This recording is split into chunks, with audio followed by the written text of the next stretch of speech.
आध्यात्मिक क्षेत्र में जो ज्ञान ग्रहण करते हैं, कहाँ करेंगे, किधर करेंगे, ये बड़ा महत्वपूर्ण बात है। जैसे मोबाइल में आता है, कई साधु संत दे रहे हैं, लेक्चर दे रहे हैं, प्रवचन आ रहा है, मीडिया में दे रहे हैं, अलग अलग जगह पर दे रहे हैं, किंतु ये सुनने का महत्व अभी कहाँ कैसा करने से हम आध्यात्मिक वास्तविक प्रगति कर सकते हैं। बहुत लोग बहुत प्रकार बात करते हैं, किंतु बहुत प्रकार बात में कैसे किसी की बात में जाना, कहाँ पर जाना, वो बड़ा महत्वपूर्ण। किससे सुनने से हमको जीवन में वास्तविक आत्म कल्याण कर सकते, ये बात को श्रीमद् भागवत में भी सिद्धांत दिया गया। महाभारत में एक प्रसंग आता है जहाँ पर युधिष्ठिर महाराज जी को आपकी कामवन में एक बार प्रसंग आता है। कामवन में एक जक्ष पक्षी था, पक्षी रूप में आके जक्ष आकर प्रश्न किया था। आप सुने होंगे महाभारत में 100 प्रश्न है, आज भी उपलब्ध है 100 प्रश्न से महाभारत के अंदर में। और गीता प्रेस में महाभारत पढ़ेंगे, वो महाभारत में लिखा गया 100 प्रश्न जो किए रखिए।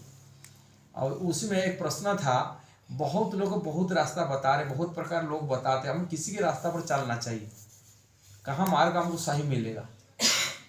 लोग निर्णय करना मुश्किल हो जाता। आम बात तो जानते नहीं ना, कोई शास्त्र ज्ञान भी नहीं इतना, आम लोग हैं, कैसा हम कैसे पहचानेंगे ये सही बोल रहा है कि गलत बोल रहा है। और जो भी बोल देते उनको मान लेते हम सही बोली, और सही की गलत हम भी निर्णय भी नहीं ले पाते, फिर क्या करा जाए।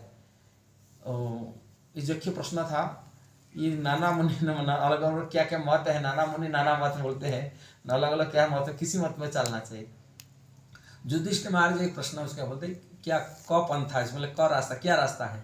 बोलते जो महाजन से गतस्य पंथा, जो महाजन जिस रास्ता को गए हैं उसी रास्ता को निर्णय करना चाहिए।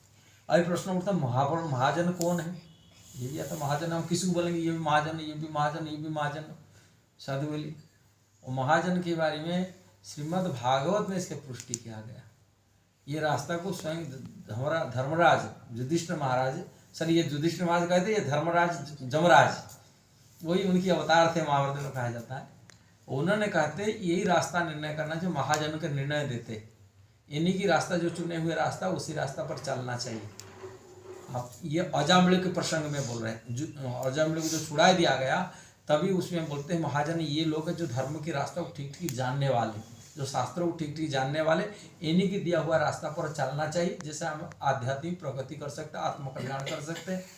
और वो प्रसंग महाजन हम कहा गए, उनका नाम लिस्ट भी बताते हैं, ये महाजन है। स्वयंभू नारद शंभु कुमार कपिल मनु प्रहलाद जनक भीष्म बड़ी बयासक भयम। इसका अर्थ है कुमार मतलब स्वयंभू नारद शंभु, फास्ट करते हैं। स्वयंभू नारद शंभु कौन है, स्वयं ब्रह्मा जी, स्वयंभू नारद जी, शंभु शिव जी हैं। स्वयंभू नारद शंभु प्रहलाद जनक ने कुमार कपिल मनु, चतुर कुमार, ब्रह्मा जी के 4 पुत्र थे, कुमार हैं, चतुर कुमार, कुमार कपिल, कपिलदेव भगवान, प्रहलाद महाराज, बलि कुमार कपिल, कुमार कपिल मनु, मनु। इसके बाद में मनु महाराज जो ब्रह्मा जी की प्रथम मनु से जिसे स्वयंभू मनु कहा जाता है, उनकी बात है। इसके बाद में प्रहलाद जनक भीष्म, प्रहलाद महाराज, जनक महाराज जो सीता जी के पिताजी थे, जनकपुर के राजा थे, जनक भीष्म, भीष्म पितामह, और बड़ी बयासक की बड़ी महाराज जो प्रहलाद महाराज के वंश में आए थे। और प्रहलाद महाराज भी हैं, एक ही महाजन अंदर, एक परिवार में अंदर में 2 लोग हैं। अब बड़ी महाराज तो प्रहलाद महाराज, बड़ी बयासकी, बयासकी मतलब सुखदेव गोस्वामी, हाँ, और अहम अपम भयो मतलब मैं भी हूँ, धर्मराज स्वयं बोलते मैं भी हूँ। इसमें ये 12 लोगों की लिस्ट देते, ये जो शास्त्र के सिद्धांत को जानने वाले, जिस कारण से जैसे सुखदेव गोस्वामी भागवत कथा करते हैं, सारी लोग आकर सुनते, उनकी धर्म की शास्त्र को वाले जानने वाले, सिद्धांत को जानने, सुखदेव गोस्वामी सही परफेक्ट बात करेंगे, इसलिए वहाँ सभी लोग आते, वेद व्यास से लेकर के उनके गुरु जी, पिताजी, नारायण जी, सब कुछ सुखदेव गोस्वामी जो कथा कहते हैं उनकी कथा को सुनने के लिए आते, सुखदेव गोस्वामी सिद्धांत को जानने के लिए। भगवान के भक्त तो बहुत हो सकते हैं, किंतु सिद्धांतवाद सभी लोग नहीं जान पाते, भक्त होते हुए भी सिद्धांतवाद में कमजोरी होते। जैसा ही बहुत से स्कूल में स्टूडेंट होते, किंतु स्टूडेंट में सभी फर्स्ट क्लास होंगे बोले नहीं, स्टूडेंट तो है, क्योंकि सभी लोग माने बना पर सब अथरे सब पक्के पक्के बात को समझ जाएंगे, ये बात नहीं होता। अब सिर्फ पक्के बात को समझने वाला व्यक्ति निर्णय दिया गया, ये सिद्धांत बात को जानने वाले बहुत सारे भक्त भी होते हैं। ऐसा इतिहास आता है भगवान की परिकर मध्य भी भगवान की बारे जो ये सिद्धांत में भगवान की परिकर है, पार्षद है, भक्त है, किंतु सिद्धांतवाद में कमजोरी है, सही बात को निर्णय नहीं पाना। भक्ति का जो सूत्र को रहस्य को ठग से नहीं जान पाते, भक्त होते हुए भी जान पाते, वो भी भक्त है किंतु सिद्धांतवाद सभी लोग नहीं जान सकते। इसीलिए ये निर्णय दिया गया, शास्त्रों को दिया गया। ऐसे ही जो भीष्म पितामह कथा करते हैं, प्रवचन करते हैं, और प्रवचन अंतिम स्टेज में सभी लोग एकत्र होते हैं। उनके गुरुजी हरिका थे, उनके जो गुरुजी जिससे शिक्षा लिए थे परशुराम जी, वो भी आते हैं उनके शिष्य आते, उनसे सिद्धांतवाद जानकारी करने के लिए, कारण वो महाजन में लिस्ट में है। ये जो 12 महाजन शास्त्रों के निर्धारण दिया गया, ये 12 महाजन का लिस्ट में, कारण वो सिद्धांतवाद सभी लोग नहीं जानते। भले उनके गुरु जैसे उन्होंने दिखा लिए थे, किंतु सिद्धांतवाद सभी के समझ में नहीं आता। जैसे वेदव्यास है, वेदव्यास की 82 में तो सुखदेव गोस्वामी का कहा जा रहा है, क्योंकि वेदव्यास के नाम में लिस्ट में नहीं आ रहा है। उनके पिताजी थे, शास्त्रों को लिखे, किंतु सिद्धांत में निर्णय करने वाले की सभी लोगों के बस में नहीं आता है। एक उदाहरण देता हूँ, भगवान चैतन्य महाप्रभु की लीला में, भगवान चैतन्य महाप्रभु की लीला में एक पंडित थे, एक विद्वान थे। बैठिए प्रभु जी, हरे कृष्ण। थोड़ा सा आगे जाए बच्ची, थोड़ा सा आगे जाए। भगवान चैतन्य महाप्रभु की लीला में एक भगवान चैतन्य महाप्रभु बहुत सारे संत लोग आते, साधु लोग आते थे भगवान चैतन्य महाप्रभु कुछ कथा सुनाने के लिए, कथा सुनाने कुछ प्यार भगवान संगीत उन्हें पद सुनाने के लिए भगवान चैतन्य महाप्रभु आकर आते थे। जो भगवान चैतन्य महाप्रभु कथा सुनाते थे उसमें क्या है, कई लोग होते थे जिसमें रसभास कहा जाता है, माने उनके जो प्यार लिखे हैं, जो पद लिखे, वो पद में कुछ त्रुटिपूर्ण होता है, इधर उधर की बात भी लिख देते, इसलिए महाप्रभु नाराज होते, भगवान चैतन्य नाराज होते, ऐसा पद मेरे क्यों सुना रहे हैं, ये कथा क्यों सुना रहे। इसलिए महाप्रभु उसमें नाराज हो जाते। उनको जो प्यार उसकी सही है कि गलत है उसको निर्णय करने के लिए उनका एक सेक्रेटरी होते थे भगवान चैतन्य महाप्रभु का, उनके नाम था स्वरूप दामोदर जी। और स्वरूप दामोदर जी निर्णय कर लेंगे, रिकमेंड करेंगे, तभी वो महाप्रभु के पास आकर सुना सकते, सभी लोग नहीं सुना सकते। जो स्वरूप दामोदर नहीं बताएंगे, मैंने रिकमेंड बिना कोई रिकमेंड सुना नहीं सकते, ये नियम है। इसीलिए कोई सभी लोग नहीं सुना सकते, महाप्रभु को आकर के अपनी पद जो भी कविता लिखे, जो भी संगीत लिखे, जो भी इसको लेके नहीं सुना सकते। एक बंगाल में बड़े पंडित आए, बड़े विद्वान थे, संस्कृत में बहुत कलार थे, बड़े विद्वान थे, और भगवान की सब स्तुति लिखते हैं। और वो महाप्रभु का परिकर, जो महाप्रभु का साथ जगन्नाथपुर में रहते थे, उनके एक थे भगवान पंडित थे।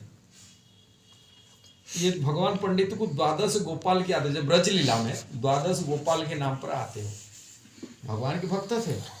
अब द्वादश गोपाल जो थे वह यहाँ ब्रज नवद्वीप लीला में, जो भगवान चैतन्य महाप्रभु लीला में, वो भगवान पंडित रूप में आए। भगवान का महान भक्त है और भगवान का पार्षद, नित्य पार्षद माना जाता है। और वो पंडित जो भगवान पंडित से तो संपर्क था, वो कवि की जो कविता लिखने वाले, उन कवि का नाम निशान था, उनके परिचित थे। भगवान पंडित आकर के बोलते थे, स्वरूप दामोदर जी आप उसको रिकमेंड कराइए, बहुत सुंदर कविता लिखते हैं, बड़े विद्वान हैं, अब बड़े ये लिखे, पोएट्री लिख रहे हैं, बड़े संस्कृत भाषा में बढ़िया लिखे, अब उनको थोड़ा चेकअप करा दो, महाप्रभु को सुना सकते हैं। स्वरूप दामोदर जी नेग्लेक्ट करते, नहीं, ऐसे ही बात बोलते रहते। स्वरूप दामोदर बार बार ये करते थे, किंतु बार बार ये पीछे पड़ते थे। अब थोड़ा सा एक बार रिकमेंड देख लो ना, उनका कविता देखो। थोड़े भक्तों के बीच में, भगवान चैतन्य महाप्रभु के पास नहीं जाते, आपस में कुछ भक्तों के बीच में स्वरूप दामोदर बोलते ठीक है, और सुनाओ उसको, बोलो पंडित बुलाओ, क्या सुनाने। और उन्हें कविता अपना जो लिखा था वो कविता को प्रेजेंट करता है, और जो प्रेजेंट करता है सब लोग ताली मारते हैं, ओह बहुत बढ़िया गाया, क्या लिखा है, कितना चमत्कार लिखा है। किंतु स्वरूप दामोदर जी जो थे वो सिद्धांतवाद जानने वाले, उसमें क्या क्या गलतियां वो पकड़ लेते, बोलते आप लोग तो ताली मारने वाह कर रहे हैं, किंतु इसमें कई गलतियां हैं आप लोग नहीं समझ पा रहे, देखो ये सिद्धांत, ये गलतियां क्या है। फिर उनका गलतियों को उन्होंने बता दी, चलो ये चीज़ नहीं समझा। फिर वो कवि क्यों बोलते हैं भागवत पढ़ गया भागवत स्थाने एकांत आश्रय का चैतन्य चरण। इसका अर्थ है यदि भागवत सिद्धांत को समझना है, एक व्यक्ति भागवत के पास जाकर ही पढ़ो, शिक्षा करो। ऐसे किताब पढ़ के भागवत पढ़ लिया, भागवत ज्ञान हो गया, ये मत सोचो, हो नहीं सकता। भागवत को समझने के लिए एक व्यक्ति भागवत चाहिए। ये तो ग्रंथ भागवत को ऐसे ही पढ़ने से, कोई विद्वान से ज्ञान ग्रहण करने से भागवत तत्व को नहीं समझ पाएंगे। भागवत को समझने के लिए एक व्यक्ति भागवत चाहिए। जैसे कोई मेडिकल डॉक्टर पढ़ाई करना, मेडिकल किताब पढ़ के मेडिकल डॉक्टर नहीं बन सकता। मेडिकल डॉक्टर पढ़ने के लिए मेडिकल डॉक्टर से ही पढ़ना पड़ेगा, क्या वो डॉक्टर ही, उनको मेडिकल का सारी नॉलेज प्रैक्टिकल नॉलेज है। ये तो पुस्तकगत ज्ञान है। ऐसे ये पुस्तकगत कल ज्ञान पढ़ लेने से समझ जाएंगे, ये बात मत समझो। इसलिए मेडिकल डॉक्टर जैसे पढ़ाई करते, ऐसे व्यक्ति भागवत से पढ़ो, जो अपने जीवन से उतारा है, जो आचरण किया है, आचार्य इसको कहते, इनसे भागवत की पढ़ाई करो। जैसे ही तभी जाएंगे और भगवान श्री चैतन्य महाप्रभु के चरण में एकनिष्ठ भाव में भक्ति करो, तभी ये सिद्धांतवाद दिमाग में आएगा। जब तक भगवान के चैतन्य महाप्रभु के चरण आश्रय कोई नहीं हुआ, तब तक राधा कृष्ण की गुहे लीला को कोई समझ नहीं पाएगा। कारण स्वयं राधा कृष्ण की ये मृत तनु है, स्वरूप गौरांग महाप्रभु। अब उन्हीं की लीला को समझने के लिए भगवान चैतन्य महाप्रभु का चरण आश्रय लेना पड़ेगा। कलि युग में ये भगवान, कलि युग में सिद्धांत देने के लिए प्रेम के अवतार है। और प्रेम तत्व को समझना होगा, जब बिना चैतन्य महाप्रभु कृपा से प्रेम तत्व कैसे समझ सकते? प्रेम का स्वरूप है और प्रेम देने के लिए आए हैं। और उनको प्रेम तत्व को समझने के लिए प्रेम के अवतार, प्रेम के स्वरूप, उनको तो चरण आश्रय होना पड़ेगा, उनके चरण भक्ति करना पड़ेगा। और उन्हीं की भक्ति बिना कैसा हो सकता है? इसलिए ये सब रहस्य बात को केवल आचार्य लोग जो आचरण कर सिखाने वाले, उसे गुरु को पास जाना पड़ता है। हम यदि तथाकथित संसार में ऐसे बहुत सारी साधुओं को तुलना करेंगे, उनके साथ में बोलेंगे हाँ इस्कॉन भी सोसाइटी ऐसा भी है, वो भी ऐसा ही मंदिर है, वो भी मंदिर है, ये मंदिर है, हम समझ नहीं पाएंगे। श्रील प्रभुपाद ये उद्देश्य था, इस्कॉन को खोलने का उद्देश्य था, मंदिर बनाने के एक उद्देश्य था। प्रभुपाद कहा करते मंदिर मतलब नहीं है कि जीविका चलाना केंद्र, परिवार चलाने के लिए मंदिर खोला नहीं हुआ। आप लोगों तो देखे, प्रैक्टिकल देखते, बद्रीनाथ से लेकर कन्याकुमारी तक, महाकविहार से द्वारिका तक, जगन्नाथपुरी से तरक तिरुपति बालाजी तक, सब देखे मंदिर घूमे, देखे होंगे, दर्शन किया होगा। अब मंदिर की हालत क्या होता है। अब प्रभुपाद इसको देख कर की खोला, कहले कोई जगह सनातन धर्म की शिक्षा नहीं, आत्मज्ञान की शिक्षा नहीं, ना भगवत गीता की ज्ञान शिक्षा नहीं।